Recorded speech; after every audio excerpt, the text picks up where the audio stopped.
നമസ്കാരം. തൊടിയിലെ ചെടി എന്ന പരിപാടിയിലേക്ക് എല്ലാവർക്കും സ്വാഗതം. തൊടികളിൽ നമുക്ക് സുപരിചിതമായ പല്ലുവേദന ചെടിയെക്കുറിച്ചാണ് ഇന്നത്തെ തൊടിയിലെ ചെടിയിലൂടെ പരിചയപ്പെടുത്തുന്നത്. നായ്മഞ്ഞൾ, അക്കിക്കറുക എന്നീ പേരുകളിലും ഇവ അറിയപ്പെടുന്നു. സംസ്കൃതത്തിൽ ദന്തുരി, സുപ്തിചന്ദ്ര എന്നീ പേരുകളിലും ഇവ അറിയപ്പെടുന്നു. ആസ്റ്ററേസിയ ഫാമിലിയിൽപ്പെടുന്ന ഇതിൻ്റെ ശാസ്ത്രീയ നാമം അക്മല്ല ഒലേറിയ എന്നതാണ്. സാധാരണയായി ചതുപ്പ് നിലങ്ങളിലും നദീതീരങ്ങളിലും ധാരാളമായി ഇവ കണ്ടുവരുന്നു. കൂടാതെ ചൈന, ശ്രീലങ്ക തുടങ്ങിയ രാജ്യങ്ങളിലും ഇവയെ കണ്ടുവരുന്നു. കേരളത്തിൽ ആകമാനം കാണപ്പെടുന്ന ഒരു ഔഷധി ചെടിയാണ് പല്ലുവേദന ചെടി. ഏകദേശം 40 മുതൽ 60 സെൻറ്റിമീറ്റർ വരെ ഉയരത്തിൽ വളരുന്ന ഇവ സാധാരണയായി നിലം പറ്റിയാണ് കണ്ടുവരുന്നത്. നീർവാർച്ചയുള്ള മണ്ണുകളിൽ ഇവ പെട്ടെന്ന് വളരുന്നു. കൂടാതെ വരൾച്ച പ്രതിരോധിക്കാനുള്ള കഴിവുകളും ഇവയ്ക്കുണ്ട്. ഇവയുടെ തണ്ടുകൾ ഇളം തവിട്ടു കലർന്ന പച്ച നിറത്തിലായിരിക്കും കാണപ്പെടുക. ഇലകൾ അഗ്രഭാഗം കൂർത്തതും അധരഭാഗം വീതിയുള്ളതുമായിരിക്കും. ഇലകൾക്കുള്ളിൽ ധാരാളം സിരകളും ഉണ്ടായിരിക്കും. ഇവയുടെ പൂവുകളാണ് ഏറ്റവും പ്രസിദ്ധമായിട്ടുള്ളത്.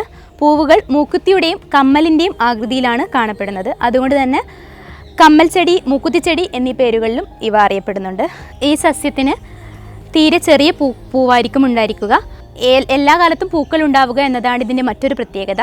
വളരെ ചെറിയ പൂവാണെങ്കിൽ കൂടി ഇവയ്ക്ക് വളരെയധികം ഔഷധ ഗുണങ്ങളുണ്ട്. പല്ലുവേദനയ്ക്ക് ഉള്ള ഒരു ഉത്തമ ഔഷധമാണിവ. പല്ലുവേദനയുള്ള ഭാഗത്ത് അമർത്തി പിടിക്കുകയോ അല്ലെങ്കിൽ കടിച്ചു പിടിക്കുകയോ ചെയ്താൽ ഉടൻ തന്നെ പല്ലുവേദന ശമിക്കും. അതുകൊണ്ടാണ് ഇവയെ പല്ലുവേദന ചെടി എന്ന പേരിൽ അറിയപ്പെടുന്നത്. വളരെയധികം ഔഷധ ഗുണമുള്ള ഇവ സമൂലവും ഔഷധമായിട്ട് ഉപയോഗിക്കാറുണ്ട്.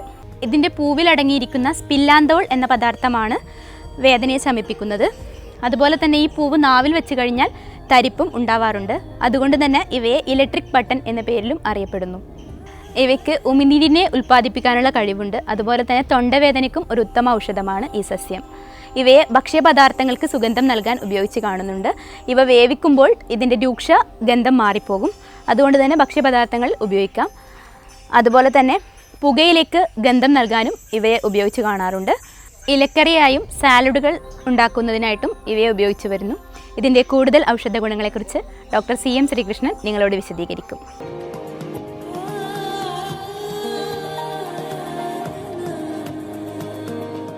ഇതിൻ്റെ പേര് പോലെ തന്നെ ഇത് പല്ലുവേദന ചെടി. ഇത് വേദനാശമനമാണ് ശരിക്കും.